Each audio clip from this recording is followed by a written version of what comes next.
बर्क, बिजली और bill. SP सांसद का बिजली कनेक्शन सील। अब आगे क्या होने वाला है? 2025 का पहला हफ्ता संभल के सांसद जियाउर रहमान बर्क के लिए कितना चुनौती भरा रहने वाला है? बर्क के घर का मीटर तो बंद है, लेकिन बुलडोजर एक्शन पर सोशल मीडिया पर क्यों ओपन डिबेट हो रहा है? सांसद पर चुपचाप बिजली चोरी का आरोप है, बिना नक्शा पास कराए चुपचाप घर बनाने का आरोप भी है और उस घर को सरकारी जमीन पर विस्तार देने का भी आरोप लगा है। इन्हीं आरोप के बाद एक्शन हुआ है तो संभल से दिल्ली व लखनऊ तक सियासी भूचाल आ गया। लेकिन बर्क के लिए एक्शन का टेंशन अभी खत्म नहीं हुआ है। बिजली चोरी को लेकर बिजली विभाग ने जो 1 करोड़ 91 लाख का जुर्माना लगाया था, उसे भरने की डेडलाइन पूरी होने वाली है। लेकिन उससे पहले ही संभल के सांसद का फ्यूज क्यों उड़ा हुआ है? ताबड़तोड़ एक्शन से अखिलेश यादव के सांसद की टेंशन क्यों बढ़ी हुई है? क्या घर पर हुए बुलडोजर वाले मिनी एक्शन का एक्सटेंशन होने वाला है? घर पर चला बुलडोजर पहले से ही वर्क का ब्लड प्रेशर बढ़ा चुका है। क्या एक बार फिर योगी सरकार का बुलडोजर बर्क के मोहल्ले की तरफ मुड़ने वाला है?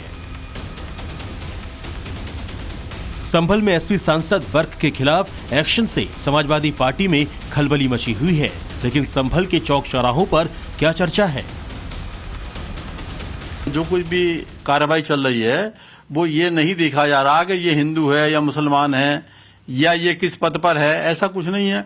उन्होंने सामान्यतः गए और देखा, जो देखा होगा वो लिखा होगा। इसमें मैं मानवता के आधार पर सोचता हूँ और हिंदू मुस्लिम के आधार पर मैं ये नहीं सोचता कि ये कार्रवाई कोई इसलिए की जा रही है क्योंकि वो किस धर्म के हैं, ये कुछ नहीं। और सरकार द्वारा जो बिजली चेकिंग का जो अभियान चलाया गया है, इसके मद्देनजर जो जियाउर रहमान बर्क है वो समिति के कार्यकर्ता भी हैं और उनका फर्ज भी है कि अपने क्षेत्र में जो बिजली चोरी वो रोकी जाए, मगर ऐसा नहीं था। क्या वाकई जानबूझकर एसपी सांसद के खिलाफ एक्शन हो रहे हैं? क्या मुस्लिम होने की वजह से बर्क को टारगेट किया जा रहा है या फिर जियाउर रहमान बर्क की असली पोल अब खुल रही है? इन सवालों के जवाब जानने के लिए सबसे पहले बर्क के घर जो बिजली चोरी हो रही थी उसके बारे में जान लीजिए। लोकसभा में अखिलेश यादव के इर्द गिर्द रहने वाले जियाउर रहमान बर्क के घर कैसे बुलडोजर चला है, कैसे बिजली कटी है, कैसे बर्क के घर के एक कमरे में लगे एक बल्ब से लेकर स्विच की चेकिंग हुई है, ये सब ने देखा है। लेकिन अब आगे क्या एक्शन होने वाला है, हर कोई जानना चाहता है। बिजली विभाग ने बर्क पर 1 करोड़ 91 लाख रुपए का जुर्माना लगाया है। जुर्माने को भरने के लिए 15 दिन की डेडलाइन दी गई थी। बर्क को 20 दिसंबर को नोटिस दिया गया था। ऐसे में 4 जनवरी तक बर्क को जुर्माना जमा करना है। अगर 4 जनवरी तक बर्क जुर्माना नहीं भरते तो ये मामला सेक्शन 5 के तहत जिला प्रशासन को सौंपा जाएगा और फिर जिला प्रशासन रिकवरी की प्रक्रिया शुरू करेगा। लेकिन क्या एक बार फिर बुलडोजर की स्टीयरिंग बर्क के घर की तरफ मुड़ने वाली है? क्योंकि चंद दिनों पहले हुए बुलडोजर एक्शन से बर्क के घर की ईंट बिखर गई थी। जब योगी प्रशासन का बुलडोजर पहुंचा था और उस हिस्से को गिरा दिया गया जो नाले के ऊपर बना हुआ था। इस बुलडोजर एक्शन से पहले बर्क के घर पर बिजली विभाग का कनेक्शन वाला एक्शन हुआ था। इस एक्शन में बर्क के साथ साथ उनके पिता पर भी एफआईआर दर्ज हो चुकी है, क्योंकि जब बिजली विभाग की टीम छापेमारी के लिए पहुंची थी तो सांसद बर्क के घर तब उनके पिता ने खुल्लम खुल्ला धमकी दे दी थी। और बदल जाएगा तो ये सरकार रहेगी ना तो तुम्हारे कमाल। सरेआम धमकाने के इल्जाम पर सांसद के पिता घिरे हुए हैं। घर से बिजली कटी हुई है, बुलडोजर एक्शन की तलवार लटक रही है। घर पर 3 मीटर लगे, 2 मीटरों से छेड़छाड़ का आरोप है। दोनों मीटर 2-2 किलोवाट के, लोड 16 किलोवाट तक। घर में 16 किलोवाट से ज्यादा का लोड मिला। बर्क के घर पर 83 बल्ब, 19 पंखे और 3 एसी लगे हुए मिले। गीजर, कॉफी मशीन, माइक्रोवेव भी घर में लगा मिला। बिजली खपत के बाद भी मीटर की रीडिंग 0 आने का आरोप है। सांसद के समर्थक दावा कर रहे हैं कि बर्क के घर पर सोलर पैनल लगा हुआ है, मगर प्रशासन ने सोलर पैनल के खराब होने की बात कही है। संभल के जिस दीपसराय इलाके में रहते हैं जियाउर रहमान बर्क, वहां 80% बिजली चोरी होती है। इसका जिक्र खुद मुख्यमंत्री योगी आदित्यनाथ ने विधानसभा में किया था। और संभल कस्बे में वहां पर 2 मोहल्ले हैं, एक दीपा सराय और एक मियां सराय है ना। इन दोनों में लाइन लॉस 78% और 82% है। देश के संसाधनों में कैसे लूट होती है, और अगर प्रशासन अपने कर्तव्यों का निर्वहन कर रहा है, वैसे तो कहेंगे प्रशासन कोई कटघरे में खड़ा है कि प्रशासन चोर है चोर है चोर है, और प्रशासन उसी चोरी को पकड़ने के लिए चला जाए तो अत्याचार है, अत्याचार है, अत्याचार है। कहां से अत्याचार हो गया? अरे यही सच्चाई है, उस सच्चाई को उजागर किया जा रहा है। जिस बिजली चोरी में संभल के सांसद फंसे हैं, उसी बिजली चोरी की तहकीकात जब दीपसराय मोहल्ले में हुई थी तो मंदिर मिला था। मंदिर का दरवाजा खुला तो इतिहास के पन्ने फड़फड़ाने लगे, लेकिन उन पन्नों के साथ बर्क के घर के लगे मीटरों की रीडिंग की अप डाउन होने लगी। बिजली विभाग की जांच में जिन 2 मीटरों में छेड़छाड़ पकड़ी गई, उसमें से एक मीटर सांसद जियाउर रहमान बर्क के नाम से था।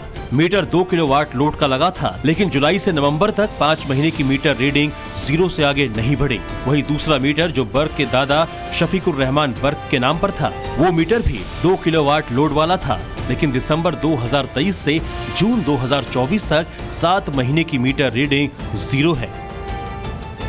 अब तो ये शीशे की तरह साफ हो गया है कि बर्क के घर पर बिजली की खपत कितनी थी और बरसों से जो बिल आया था वो कितने का था। यही वजह है कि बिजली विभाग की तरफ से इस बात की जांच कराई गई कि बर्क के घर पर एसी, कूलर समेत बिजली के उपकरण इतने होने के बावजूद मीटर की रीडिंग 0 कैसे आई।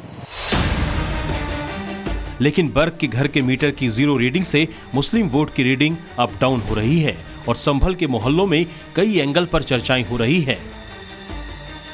जिसका उत्तरदायित्व बिजली की चोरी को रोकना था, वो स्वयं उसका मास्टर माइंड बन गया।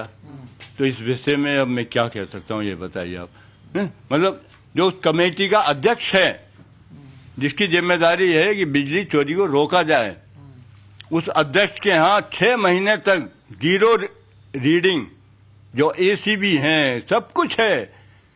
क्या ये संभव है? सांसद हैं, वो जनप्रतिनिधि हैं। जब जनप्रतिनिधि चोरी करेगा तो वो जनता को क्या संदेश दे रहे हैं? हम चोरी कर रहे हैं तो आप भी चोरी करिएगा। तो इसका जो भरपाई करनी पड़ती है वो हम जैसी जनता को करनी पड़ती है, जो ईमानदारी से हम बिजली का बिल देते हैं, ईमानदारी से हम बिजली को हम कंज्यूम करते हैं ये।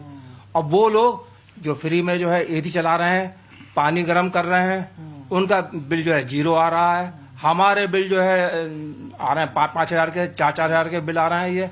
तो हमें तो बहुत भारी लगता है तरह से ये। सरकार ने चोरी रोकने का काम किया है और बिल्कुल नया अभियान चलाया गया है। ये बहुत सराहनीय कार्य है। सरकार जो बधाई की पात्र है कि संभल का जो माहौल है, संवेदनशील जो संभल था, संवेदनशील संभल जो बनाया गया था, उसको बदला गया है। योगी सरकार जो कार्य किया है ये योगी सरकार ही कर सकती है, इसके अलावा कोई सरकार ने कार्य नहीं किया है। सब बधाई के पात्र। संभल में चर्चाएं इस बात की भी है, कभी संभल के इस मोहल्ले में सरकारी अधिकारी कर्मचारी जाने से बचते थे, क्योंकि यहाँ के मुस्लिम वोट बैंक का पावर कानून से भी ऊपर हुआ करता था। लेकिन यहाँ अब योगी सरकार के कर्मचारी और अधिकारी फुल एक्शन मोड में एक्टिव हैं। वजह साफ है, ये मोहल्ला, ये गली, ये दहलीज सियासत का एपिसेंटर हुआ करता था। यहाँ से मुस्लिम वोटों की रीडिंग होती थी, मुस्लिम वोटों के मीटर को रिचार्ज किया जाता था। लेकिन संभल में हुई पत्थरबाजी के बाद समाजवादी पार्टी के सांसद जियाउर रहमान बर्क पर शिकंजा लगातार कस रहा है। बर्क के बिजली के बिल से लेकर मकान तक और मकान से लेकर मोहल्ले तक में फुल बवाल है। गलियों में बुलडोजर का एक्शन, घर पर बिजली कनेक्शन पर एक्शन।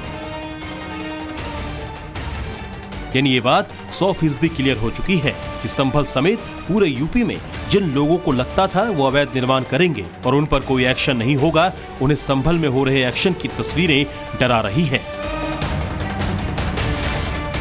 जिन लोगों को ये लगता था कि सांसद जी के मोहल्ले में कहां से बुलडोजर आएगा, उनका भ्रम टूट गया है। उल्टे उनके सांसद जी ही चौतरफा घिरे हुए हैं। बिजली चोरी के आरोप से लेकर गिरफ्तारी के खौफ ने ये हाल कर दिया है। बर्क संभल आने से कतरा रहे हैं, वहीं बुलडोजर एक्शन के खौफ ने बर्क के साथ साथ पूरे मोहल्ले के लोगों को डरा रखा है।